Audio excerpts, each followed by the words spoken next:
তারেক রহমানের ৩১ দফা বাস্তবায়নের জন্য এবং ৩১ দফা সম্পর্কে সাধারণ মানুষকে অবগত করার জন্য আজকে আমরা ৩৫ নম্বর ওয়ার্ডে একটি অফিস উদ্বোধন করতে যাচ্ছি। আপনারা ইতিমধ্যে লক্ষ্য করেছেন আহ, দেশে যুব সমাজ বিভিন্ন মাদক সেবনে আসক্ত হয়ে পড়েছিল।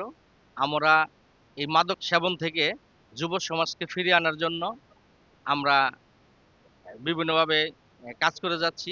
ইতিমধ্যে আপনারা দেখেছেন সমস্ত বাংলাদেশে পূজা মণ্ডপগুলোর জন্য পাহারা দেওয়ার জন্য এবং পূজা মণ্ডপে যাতে কোনো ধরনের অস্থিতিশীল পরিবেশ কেউ সৃষ্টি করতে না পারে, আমাদের ভারপ্রাপ্ত চেয়ারম্যান জনাব তারেক রহমানের নির্দেশে প্রতিটি পূজা মণ্ডপেই আমাদের দলের বিএনপি এবং অঙ্গ সংগঠন সহ সকল অঙ্গ সংগঠনের সকল নেতৃবৃন্দদেরকে দিয়ে আমরা কমিটি করে দিয়েছি এবং তারা সিফটি বাই সিফটি ডে নাইট তারা পূজা মণ্ডপগুলো পাহারা দিচ্ছে এবং তারই পরিপ্রেক্ষিতে গাছা থানার কোনো পূজা মণ্ডপেই কোনো ধরনের অস্থিতিশীল অবস্থা তৈরি হয় নাই।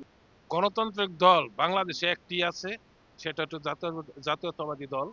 গণতান্ত্রিক দল হিসাবে বাংলাদেশে আমরা বুঝি এই বিএনপি।